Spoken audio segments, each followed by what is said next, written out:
I think the people that think that 80/20 isn't healthy are the exact people that are struggling to achieve a healthy lifestyle because they think they have to be 100% all the time. I feel there's two ways you can punish yourself. One is that you then completely restrict the next day. But another way you can punish yourself that you don't even think about is you throw it all out the window. It's not you either go out to eat and enjoy yourself or you're working toward your goals. If you've ever stared at a restaurant menu wondering whether to order the salad or the burger, or felt a little guilty after enjoying a night out with friends or enjoying a burger, this episode is for you. Today we're talking all about how to order out and eat with confidence. Stay aligned with your health goals and fully embrace that 80/20 lifestyle. That sweet spot where 80% of your choices nourish your body and 20% are about enjoying life without guilt or restriction. We'll be sharing tips on how to prepare before you even get to the restaurant, how to navigate the menu without stress, and how to enjoy your food without failing and falling into the all or nothing mindset. Whether you're on a wellness journey or just trying to make more mindful choices, you're going to walk away from this episode with practical strategies that you can use today. Just a reminder, we're not doctors, we're just sisters that overshare about health and hope it helps. Oh, and if you've ever been helped by our podcast or have even related to it a little bit, please take a second to give our show a 5-star review and share this episode with a friend. It lets us know how we're doing and it helps more women find our show to get the support that they need. Oh my goodness, Ellie. We just celebrated your bachelorette weekend and I know everyone wants to hear about it. So let's hear what are the big takeaways? What was your favorite part? I know we're going to talk a lot about eating out because we did that a bunch, but give us the juicy deets. I had so much fun. I think a bachelorette weekend is so special because it's just all your people who will never be in the same space again, just celebrating you. And everyone loves to be celebrated. So I had the best time. I'm a little high maintenance. So I had many themes, there was many events, but I think everyone did so good and had a good time. Kaylin, obviously, is my matron of honor. I also had a maid of honor, and they did amazing. It was everything I could have hoped for and more. And if you follow me on Instagram, you'll see fits were thrown all over the place. So, all in all, infinity out of 10, I would say. Infinity out of 10. I think that's Yes. the best rating. I have to share because I shared this with a friend yesterday and she had a similar thought to me when you had texted me after, it's all said and done, we're home. And you say, honestly, it was better than what I expected. It was. And I really had to ask, should I be flattered or offended? I'm not sure how to take that. No, it was just so good. I can't even explain it. I don't know what I was expecting. Sometimes you hear horror stories about girls not getting along on bachelorettes, or it's just a bunch of drinking or just very jam packed or not fun events or anything like that. But it wasn't. Everything was perfect. Everyone was consistently on time, ready to go when we needed to go places. It was a lot of events, but they were evenly spaced out. We had such good food, so many laughs. So I loved it. I had so much fun. Definitely a good time. And I can absolutely relate to just the worry about, there's 6 women under the same roof that have never been under the same roof at the same time together. What's that gonna look like? Is someone gonna get offended by something? Is someone gonna feel like someone got an attitude? And is that gonna throw there was none of that. None of that. I was shocked. Shocked. Oh, we went to the Hamptons, by the way. We did go to the Hamptons. Yes, it was so much fun. Did you know that there's a song that says the Hamptons in it? Yeah. Kaylin, we were playing the song. I want to say it's Magic in the Hamptons, but it says Handshakes in the Hamptons, but I want to say it's Magic in the Hamptons. We were playing that song, and on the third time of us playing it in the Hamptons, because it's iconic, Kaylin goes, "Oh my God, they're talking about the Hamptons." I said, "Did you think we just loved the song?" Yeah, girl. It was a vibe. They're talking about the Hamptons. That's why we're playing it over and over again. Now, I know I mentioned this in the intro a little bit, Ellie, but have you ever heard of the concept 80/20? Yes, I know it's a little Kaylin. out there. Yes, I've heard of the concept 80/20. I think we've mentioned it a couple times on this podcast. I love an 80/20 lifestyle. Choices to support your health and wellness goals should be 80% of your life, whereas 20% of your life is flexibility and enjoyment, just having a good time, like a Hamptons trip. Like a Hamptons trip. I Yeah. agree. This goes back to what I was saying in either the last episode or the one before that about it's not what you do some of the time, it's about what you're doing all of the time. So if you're all the time 80% on and sometimes 20% off, that's like the perfect balance. Even though some people would say 80/20 is actually not a balance if you would look at a scale, but you need a little bit more of that healthy lifestyle in there. But you don't want to be 100% healthy lifestyle because then you could feel deprived and then become 100% unhealthy lifestyle. So 80/20 seems to be an obtainable balance. I think the people that think that 80/20 isn't healthy are the exact people that are struggling to achieve a healthy lifestyle because they think they have to be 100% all the time.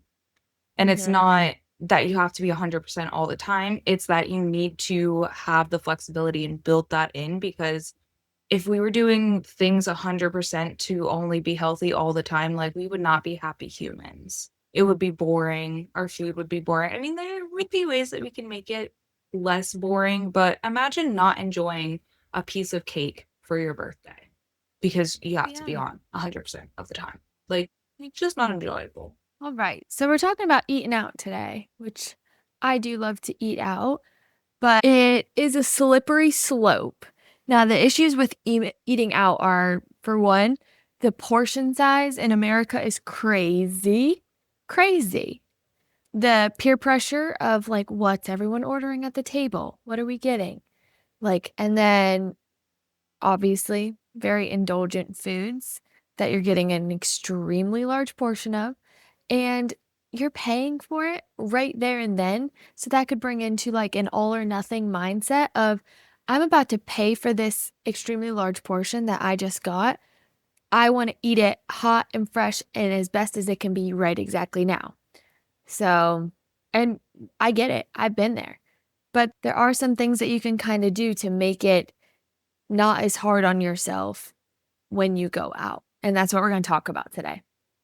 I think the important thing to remember is that you can go out. You need to give yourself the permission to go out to enjoy the indulgent foods. And remember that that doesn't derail your progress and your goals because there is a way, it's not you either go out to eat and enjoy yourself or you're working toward your goals. Like they can work together in tandem. So you don't have to choose between one or the other. Yes, very much so. So, do you want to get One into some tips or no? Absolutely. I love the tips because I think at first, eating meals that I didn't make, I needed a lot of guidance with that. And the main thing that it took me a long time to wrap my head around because I can vividly remember if we had to pick one day where I practiced this not tip that I'm about to talk about, it was Thanksgiving Day. I remember waking up, watching the Macy's Day Parade, not eating a lick of food all day until that meal, which was usually at 2 p.m. From a girl that didn't typically fast to a girl that was like, yeah, I'm not going to eat a lick of food until 2 p.m. on Thanksgiving Day, that is a recipe for a disaster. You cannot go into a huge, delicious meal like Thanksgiving or even a meal out with an empty stomach because you will overeat, you will feel disgusting, and you will regret every bite over full. You just will. That's the reality of it. So, what you can do to not experience that is just don't show up starving. Don't go to the restaurant when you're already hungry. If you know you're going out, something you're planning for, have a snack. Make sure you're eating your breakfast and your lunch. If you're going out for breakfast, make sure that you're building a balanced plate, which we're going to talk about here in a little bit. But the first part is just don't show up absolutely ravenous. Even if you are going for breakfast and maybe it's a little bit later than what you're used to typically eating, like eat a little something, maybe a little bit of fruit, maybe a little bit of Greek yogurt, just something. So when you get there, you're not just looking. One, there's two ways you could go about this. One, you're just so hungry, you don't know what you want to eat. And then you probably order something that you didn't really want, and then you're just not satisfied at all. Or you show up so absolutely starving that you order something that is just ginormous and you eat it all, and then you're like, "Oh my god, why did I eat all of that?" So, It's the same vibe as they say, don't go to the grocery store hungry. Don't go to the restaurant hungry because these restaurants are silly gooses and they will put pictures and these amazing descriptions of these foods. And if you're starving reading that, you're like, I want that. I want that. And generally, you order your appetizer and your meal at the same time. Sometimes you can do like I'm going to put in this appetizer and then come back, put in the meal. But generally, you're ordering it at the same time because you're starving and you're like, oh, I can eat all that. And then you're full after the appetizer, but you're like, I want to eat my meal hot and fresh. So then you keep on eating, which that's where the not coming into the situation starving allows more of a clear headspace. absolutely, because I think what we forget to realize is that our brain does use food to be fueled. So, if we're not fueling up properly, we're not making right decisions because we Mhm. can't think straight. So that brings me to my next tip, which is more about like eating balanced meals. Like, depending on what time of day you're going out, I'm hoping and assuming like it's part of the plan. You know that it's coming, it's not a surprise. Eat something like we talk about all the time that has protein in it and that has fiber in it beforehand. One, because you're going to be getting some food, your body's going to have some protein to work with, your brain's going to be a little bit more managed and thinking clearer. And the fiber is going to slow that digestion. So you're not going into it because chances are you're not going to get a whole lot of fiber at a restaurant meal. It just is what it is. So if you can at least aid in that, and what I like to say is front load protein and fiber, even water, just to help flush out any extra sodium, that's going to help you a lot too. So eating just a small balanced meal that has protein and fiber in it can be so helpful. And some examples of this is like apple with almond butter or some type of nut butter. Elia wouldn't recommend the almond butter. Never. May- Never almond butter. Maybe some Greek yogurt with chia seeds or even some hard boiled eggs and some veggie sticks or something. It doesn't have to be anything elaborate. It could be just like a quick grab and go type thing. Side note, just so everyone is aware, I don't not like almond butter. Well, I guess I don't like it. I am extremely allergic. That's why she said that. Yes, we don't hate Continue. the almond butter. I just ate it yesterday twice. It was delicious. A good Delicious. snack choice, a good protein snack choice, just not for me personally. But since I already mentioned hydrating, that's another thing. Like we talked about many times before. Your body doesn't know if you're hungry or if you are thirsty. So if you can at least check the thirst off the list, then you know whatever you're feeling's hunger. And you can listen to that a lot clearer. So drinking water before you go, staying hydrated before, but also making sure that you're sipping on water throughout your meal as well. And I think also just checking in through the meal and asking yourself, because it's really easy, especially when you're in social situations, to just be like so caught up in whatever conversations being had that you're just like not even paying attention to how much food you're shoveling in your face or like what's really going on around you, how you're feeling internally. And then next thing you know, your plate's gone and you're like, I'm pretty full. And then you kind of wish that you could take out the last 10 bites, but that's not how these things work. So ask yourself, even before you get there, like, what is the intention of the meal? Are you there to socialize? Are you there for the experience? Are you there because you really love the food? What you determine in that situation is going to be portrayed in how that situation plays out. So if you're going to enjoy the food, make sure you get something that you're going to enjoy and maybe plan to take some home because it doesn't have to go away just because you got full. And I think that's something that we have to remember we can have leftovers. We're allowed to have leftovers. Yeah, it's probably not going to be the same. It's probably not going to taste as good, but you can still get to taste it twice and not feel disgusting afterward.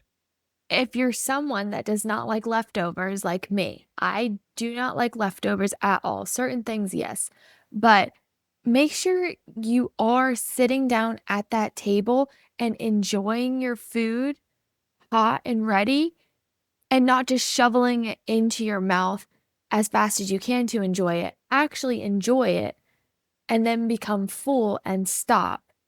And then if you don't like the leftovers, that's okay because you've enjoyed it in the moment. And hopefully you're marrying someone that does like leftovers and they can enjoy it later. The story of my life. Another thing I like to do, depending on where it is, like obviously if it's like at home, it's your local restaurants, like you know what's on the menu. But like for our situation over the weekend, like we were in a completely new environment. We had no idea what these restaurants were. We're checking out the menu before we even plan to eat there. So after you choose a place, like sit down and actually look at like what might I want to order here. And once you have that in mind, give yourself the permission to check out the specials menu or even change your mind, but you at least have a good intention going into it before you're actually in the situation. And like we've talked about before, things that we like to do when we travel or are just in new environments and want to be foodies and experience everything is sharing foods. So I know we have like kind of similar checklists when it comes to that, and we actively practice those. So do you want to talk about like what you try to do and what goes through your head when you're trying to pick out what you're going to order at a restaurant, or even what meals you would choose between splitting? Yes. So generally, if you're trying to stay quote unquote on track, keep it in your 80% lifestyle. You want to do your lean protein veggie combo, always a good go-to. With that being said, if you are someone that loves a good split like me, maybe one of your meals is a lean protein veggie combo and your other one's a pasta that just looks delicious. So you're still getting your protein, your fiber, all that kind of stuff, and then you're having a little bit of what you would actually want to order. Now that's just a splitting situation. Now, if you're ordering for just yourself, one of my favorite little tips is get a box when you get the food and split it with amongst yourself right away. Like take a portion you want to eat, keep it on the plate, put the rest in the box, and then out of sight, out of mind. Make sure you take the box with you when you leave. But Yes. out of sight, out of mind. If you're doing salads, things like that, try and do your dressings on the side so that way you have proper control of how much dressing you actually want on there. Because dressings and sauces are where calories hide.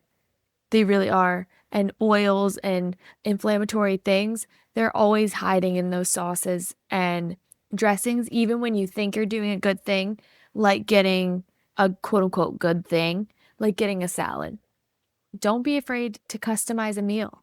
Do you know what grinds my gears? Speak to me. That a meal will come with French fries, but you gotta pay $3 for a side salad if you want to swap that out. I hate it. Sometimes they don't let you swap out. I was just about to say, I've been to a handful, and probably only a handful of places where I was like, oh, can I swap that out for like green beans? Even if it's like the veggie of the day. Like I know they have it. It's the veggie of the day, and I'm like, can I swap that out for it? And it's not necessarily a good green bean. It's like a garlic parm green bean. But I'm like, I'd rather that than like the French fries. And they're like, no, we don't do substitutions. Which like I get, but like I've worked in the service industry. I know like you just don't put the French fries on the plate and you swap in the green beans. I'll pay extra. I care. Right. Like, please, please don't give me the French fries. I Pretty don't want them pleased on with my the plate. cherry on top? Yeah, like, dang. But don't be afraid to customize if you are able to customize. And sometimes paying that little bit extra is worth it to not have the french fries in front of you. You know what's crazy? Mm. I remember going out to eat as a kid. We didn't do it often. We Mm-mm. kind of talked about that. We didn't do it often. I'm remembering like a good sit down bandits meal at the moment. I know we always got the boneless wings with the side salad with ranch. Mhm. But in the rare occasion where I got maybe like a wrap or something that came with fries, I was always a child. Like, I didn't touch the fries. I ate the thing that I ordered and I left the fries. Like, I think I knew that if I had one, I was gonna eat most of them. But I do vividly remember, and I don't know if that was just something like maybe that was when the carbs were bad moments of our life. But I remember just not even like looking at the fries. The fries were never touched. They were always thrown away, every single one of them. We didn't grow up like that. Because some people, what I've learned through my adulthood is some people will get a basket of fries for the table. That was never us. No, But, because like, I feel I like every love meal usually came with. yeah, and then people will get an extra basket of fries for the table, for the meals that don't come with, and I was dumbfounded. I said, Share "Oh, with the person next to you. well, yeah." Well, that I think that too. We were definitely a family where even when we are out to eat, it's so funny, even on my bachelorette trip, it was like we would try something, we're like, "You wanna try this? You wanna have a bite? Here, you have a bite. Take a sip of this."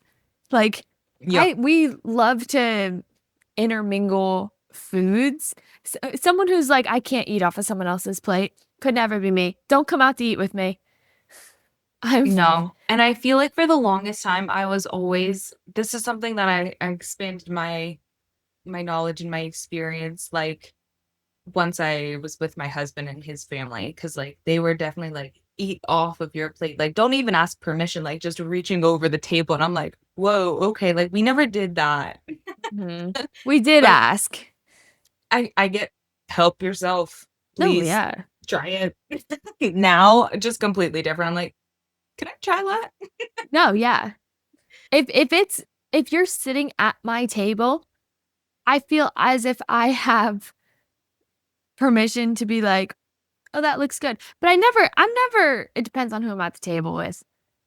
But generally, if you're sitting at my table, 9 times out of 10, and this is just the people I surround myself with, you're asking like, "You wanna try this? You wanna give it a go?" Like, yeah. Yes, I do actually. Thank you for Thanks. asking. Yeah. But customize. Back to customizing. Customize. Hidden calories again in your sauces, fried sides, like that your fries. I like a sweet potato fry substitution. I know a potato is a potato, but those sweet potatoes, they give just that extra little bit of fiber and it's more of a vegetable than a potato sometimes. Fun fact, because I'm sure there's someone listening being like, "Aren't sweet potatoes healthier than regular fries anyway, like sweet potato fries?" And like, it depends on what way you're looking at. Like, nutritionally, yes, I would Yes. say. But if you are thinking that you're ordering sweet potato fries and they are coming in at less calories than what your actual French fries are, you are mistaken.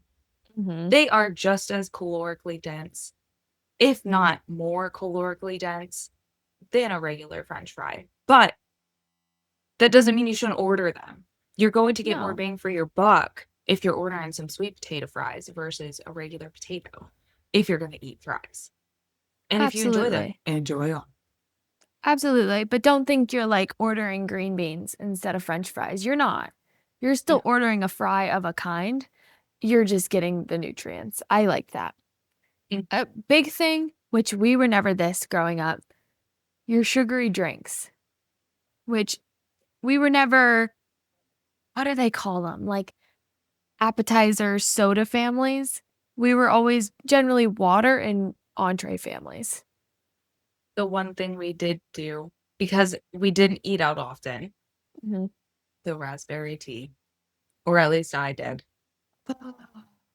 I love a raspberry tea. Whenever there's a raspberry tea, to this day, I have to pull myself away from it because I I'm not getting anything out of it, and I know I'm not, but they are so good. And I Mhm. could drink, like, so many, specifically out of a, like, bar glass, out The of a old, like, straw. Pepsi Cola cups. Yes, the blue ones. If you know Yep. exactly what I'm talking about, please comment that you do, because the old plastic blue Pepsi bar glasses and a plastic straw with some raspberry iced tea and ice filled,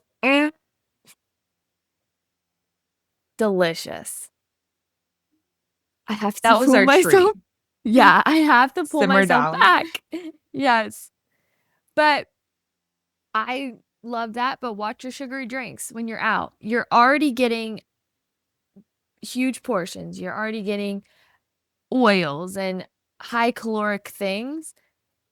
Maybe the sugary drink is not, quote unquote, worth it to add into your gut microbiome at that moment, Yes. since you're already adding a bunch of other things.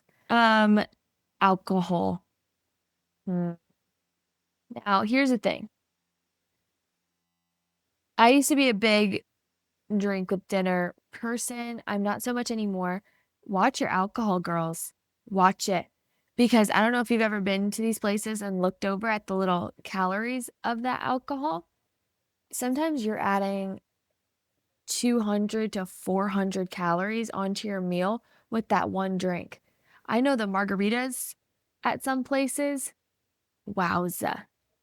And then you get one or two of those margaritas in, and then you start looking at that dessert menu a little extra because your inhibitions are down. You're not as clear minded.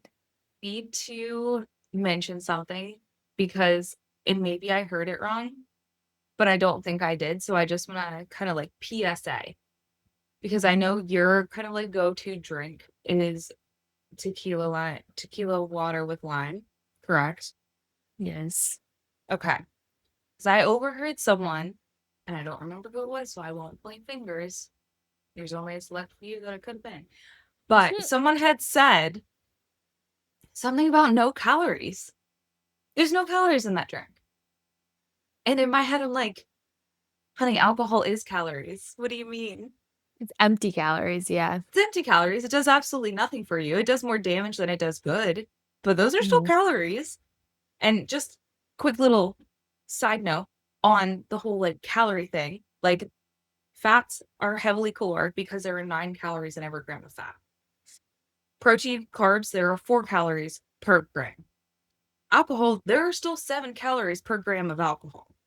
So just because you're having straight alcohol with water and lime doesn't mean that there's no calories. There are absolutely calories. They just aren't protein, carbs, or fats. They are alcohols, which is technically like a fourth macronutrient, but we don't really talk about it because it doesn't actually do anything good for your body. Yes. Well, can I add? It's not tequila water with lime. It's tequila water with sweetened lime juice, which that sugar and calories right there. But listen, she comes back around from time to time.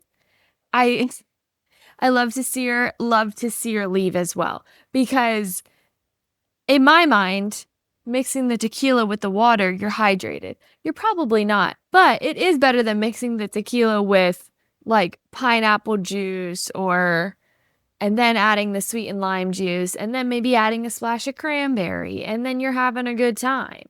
And then you have six, and it's like, oh no, that's 1,000 calories. So Of the just alcohol and inhibitions, sugar. yes, the inhibitions are lowered. So you gotta watch. You gotta watch out. Gotta watch. But sometimes that's that 20%, baby. It could be, Hey now. Hey now. but I'm telling you right now, I would feel a lot better of a 20% sharing a dessert than I would overdoing it on alcohol any Well, day. some people are different, Kaylin. Well, I'm just telling you about me. I know. I'm definitely a share dessert person now, but sometimes I would be, well, let's be real. I was an alcohol entree dessert for myself gal before With an appetizer. with an app, with maybe two, because two looks good. Yeah, you gotta share them. Listen, doesn't count if you're sharing. It does. Yeah, it It does. does. Just not able to do as much damage when you're sharing. Yes. So, with talking about that 80/20, how you can put into a real life scenario is your 80% might be you're getting grilled salmon with roasted vegetables for your entree. But then that 20% is you're sharing a dessert. You're having a cocktail if you want a cocktail.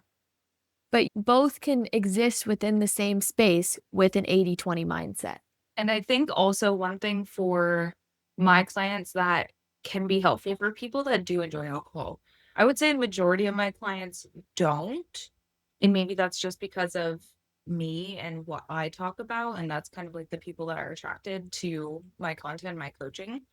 But the ones that do enjoy a drink here and there, like I'll ask them to set intentions going into whatever event or dinner. Like, how many alcoholic drinks do you want to have? Can you trust yourself to actually stick to that and then switch off to water, switch off to a mocktail afterward? And sometimes just setting that intention and being like, I only want to have one drink tonight. Once you have that drink, you say, okay, I'm moving on to water. And having that power, the decision making power, and having those intentions going into the meal can make it just be a more enjoyable experience during and then afterward as well. Absolutely. And to tie this in with the bachelorette trip, just to give an overlay of what one of the days looked like, because we did eat out for 2 meals one of the days, which is completely okay. The first meal we got brunch. Now we got a coffee that was probably more of a sugary coffee, but then instead of getting the French toast that looked so good, we got a breakfast burrito. Then I'm getting my protein and we got some berries with it. So then we're getting our fiber. So there's your 80/20 right there. We came back for lunch, had some lunch at the house. I had a yogurt bowl, so I was able to get in lots of fiber, antioxidants, all that kind of stuff, because I knew we were going out that night and probably going to have a few drinks with dinner, which then when we got to dinner, I felt open to have whatever drinks I wanted. And then we split 2 entrees, and they were both pasta dishes actually, but both so good. And then had a few more drinks. And then at that point, we got a little bit of dessert, but we all split a dessert amongst like the table. Like no one got individual desserts. And there you go. I didn't I mean, I woke up the next day feeling a little yucky, but I didn't feel yucky because of the food. It I'll put wasn't that out because there. of the shared dessert. Yeah, Kaylin, did you feel yucky? Because you didn't drink at all, so that you might be the better person to ask. I did not feel yucky at all. The thing that got me was the 3 hours and 51 minutes of sleep before driving over 4 hours home. That's what got me. Mm-hmm. I slept less than we drove home. Yeah, that was a toughie, But we made it. but we made it. So while we were eating those really yummy pasta dishes, like I think I'm still dreaming about the shrimp and chorizo pasta, whatever amazing, delectable dinner we had that night. The main thing to remember is to eat slowly, and you're going to be able to do this if you're not going and starving. So allow yourself to eat slowly. Enjoy all the flavors. Enjoy the texture. Enjoy everything about the dish. Enjoy the sun-dried tomatoes. Mm. Put your fork down in between bites because it's so easy. I'm going to use my pen. It's so easy to just shovel it in. But if you're taking a bite, placing your fork down, that's an extra step to then take another bite to pick your fork up, get the food back, and eat it. So that can slow you down just logistically, because you've got an extra step before you take another bite. So it's not like you're eating, you're gathering your next bite, you're putting the next bite in your mouth as soon as you swallow the last bite. So logistically, make it harder to eat fast. Also, engage in conversation. Like I said, you could be sitting there just like really paying attention to what everyone else is saying, but like chill out, engage, participate. You don't have to be woofing down your food while everyone else is talking. And I will say, not that I was woofing, but when there's a conversation going on, you're kind of sitting on like the edge of the table. You don't really feel like you're like in the conversation. Like there was a moment during that dinner where I felt like I was in my own bubble and I was just like, this pasta is pretty. I was Because it just was sitting there so by good. myself with the pasta. It's like, I don't care who else is here. I'm eating my pasta.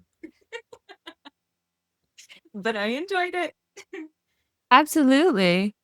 And another thing, kind of going back to like the 3 bite rule that we don't preach about, but enjoying at least the first 3 bites. Like just slow it down for if it's something that's completely foreign to you and you eat fast, like just try the first 3 bites. If you want to shovel it in later, go for it. But just be a little bit more mindful with the first few bites, savor it, enjoy it, just take it all in. And remember that you don't need to finish the whole thing. And if you're not trusting yourself that you can not do that, box it up or make sure someone else is gonna like half your food and put it on another plate, something like that.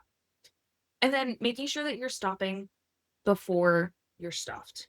It's really hard to gauge. It's something that's going to take time and take practice. So don't expect to pick it up after the first try, but like stopping at 80% and sitting and chilling. I practiced this at home the other day, which is not usually the mindful eating strategy that I use, but I was really, really hungry for dinner. We ate an early dinner, so we didn't even like push it off to regular dinner time. It was probably like a 3:30, 4 o'clock, and we usually eat around 5, but I was hungry. And once we finished the meal, I was really ready to go in for a whole nother second plate, but I was like, I know I don't need a whole nother second plate. So I ate a little bit more of the pasta salad that I made and I sat. Was it the best idea to pick up my phone and start scrolling? No. But I drank some water, I scrolled on my phone, and I was like, actually, I'm full. And it was just that 5 minutes of time that my stomach needed to catch up, or I should say, my brain needed to catch up with my stomach to be like, actually, I'm good, which could have been easily double the calories had I not played that mindful strategy. And then again, with the whole you don't need to eat it all, you are allowed to leave food on the plate. You are allowed to throw food away, especially with the portions that we get at restaurants. There's no way they can actually expect healthy Americans to finish those portions. Going back to our last episode, we had talked about like taking the labels away from foods, and I think that really helps with this type of experience and situation is when you're not labeling the burger and fries as bad, as more of like a fun food. It's not something that's going to directly nourish and give your body all this fiber and lean protein, but it still has protein. It still has fats from an animal, which is pretty good, better than a lot of other trans fats and everything like that. But they're not bad. They're just less nutritious. They're more fun. They're more enjoyable. They're more delicious, so to say. Guilt is a lot more destructive than the actual meal that you're supposed to be enjoying. So if you're not allowing yourself to enjoy it or you eat it and then you're just feeling guilty for it, that does a lot more damage than if you were to have just allowed yourself to enjoy the meal and stop being full. And then last, if you feel like maybe it threw you off, maybe you're not feeling so great, because sometimes there are meals that you choose to enjoy and you do enjoy, they taste delicious, but your body, if you don't typically eat like that, it's probably not going to love it. And that's okay. It's not something that's going to happen all the time. But if that's the case, especially if that's the case, I would say even if it's not the case, return back to your normal routine. Hydrate, get your activity in, eat your normal high protein, high fiber foods, and your body's going to come right back down to its happy point because homeostasis isn't real, guys. One thing I want to put out there is Not punishing yourself is huge. And I feel there's two ways you can punish yourself. One is that you then completely restrict the next day. But another way you can punish yourself that you don't even think about is you throw it all out the window and you say, well, I ate out yesterday, so who really cares if I eat this today? That's the same exact vibe as like getting a scratch on your car and then being like, well, might as well just go crash it now. It's like, no, no, no, no, no. We have a scratch on our car. We say, oh no, scratch on my car. Let's not put another one on it. Like, very simple, very easy. You're just going to go about your day driving your car. You're like, oh, dang. Anyways, on to the next. So, punishment does not have to look like restriction. Punishment can also be just jumping headfirst into bad decisions. If you are someone that either eats out frequently or even travels frequently, it can seem really unattainable to actually create this balance. But obviously, last weekend, it was just one example where we ate out multiple times in one day. There are ways to do that while it's a lifestyle rather than a one off thing to still reach your goals. Not that I've ever done that, but it's going to take more intention, it's going to take more planning, and you're going to have to be more mindful of when you are choosing the more indulgent meals versus choosing the ones that are actually nourishing your body. Because especially if you are traveling, whether it's in a certain period of time or maybe it's a week or two at a time, there are going to be times when you just want to enjoy the culture. You want to enjoy the different palettes. You want to enjoy the different types of cooking methods. And that's fine, but it's going to catch up to you and you're not going to be able to stay as clear and focused on your goals as you'd like to. So just learning what that balance looks like, remembering that 80/20, kind of like I judge everything. It's over like a week. Don't zoom into just a specific day or even a specific meal. Zoom out and look at the average of the week. For the week, were you 80% on your game? Were you 20% enjoying yourself? If so, great. If you were like 50/50, it's like, okay, what could I do better next week? What could I have changed? And what will I do differently next time? Use your experience as reflection data. Yes, because you could have, in my opinion, you could have a 20 meal or you could have a 20 day. You could even have a 20 weekend, but you better have those 80s coming at some point or around those 20s. Like, for instance, before my bachelorette trip, which another life update, I was in Disney. You gotta go for it in Disney. So much Mhm. fun. You're eating around the countries, like you're having a blast. I did not feel the best the next day. I actually felt hungover, not a sip of alcohol in my system. I felt hungover from the foods I ate and the day I had previously. Um, but I knew that was a big old 20 day. So I had 3 days, 4 days before I left for my bachelorette trip. They were like 82 the max. Because then I knew some 20s were coming on my bachelorette trip. So that's the kind of overall aspect you need to look at with having this balanced lifestyle is do the things that are enjoyable to you, but make sure you're taking care of your body, taking care of your mind in different ways with some things that maybe aren't as enjoyable to you that you think. And then honestly, pro tip, when you do these things that aren't as enjoyable to you every day, they become a little enjoyable. So, something to think about. One thing that, because again, I forgot you were going to Disney until you were leaving for Disney, and now like being on the other side of Bachelorette weekend, I forgot that you went to Disney again.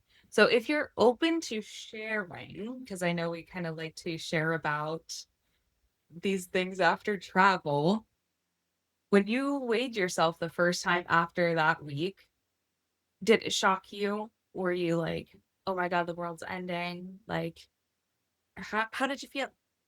Probably to a normal person, it'd be the world's ending because I was up about, I don't know, maybe 5 pounds before my bachelorette trip.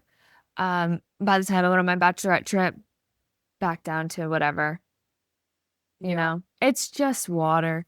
It's just inflammation. Like it doesn't worry me at all. Even like after the bachelorette trip, coming home, probably up about 4 to 6 pounds.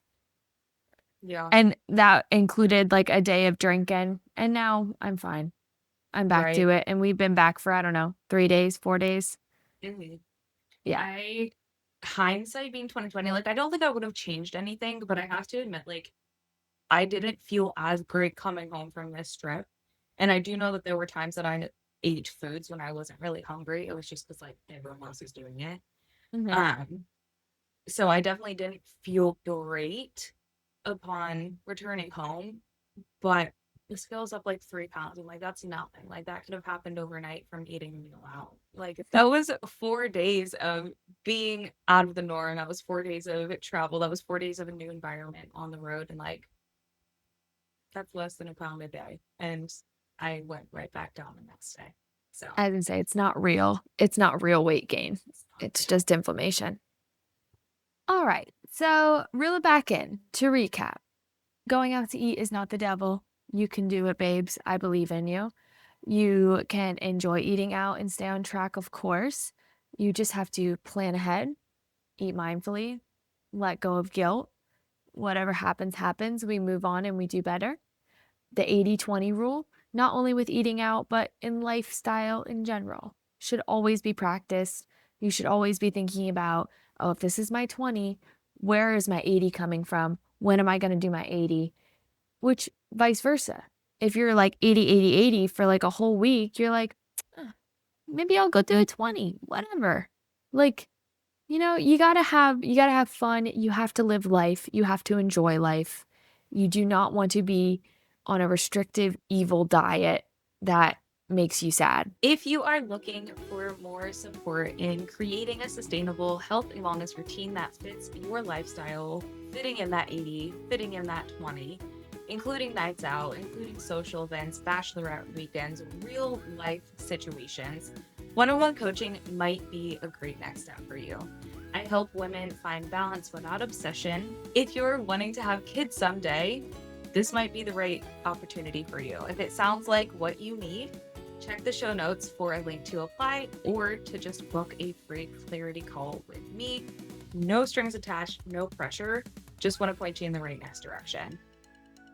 Don't forget, if you do like our conversations, that we post on Instagram and TikTok too. So follow us there. Don't forget to join us next week while we talk about what we would tell our younger selves. And with that, we'll see you in the next episode of the Sis Let's Heal podcast.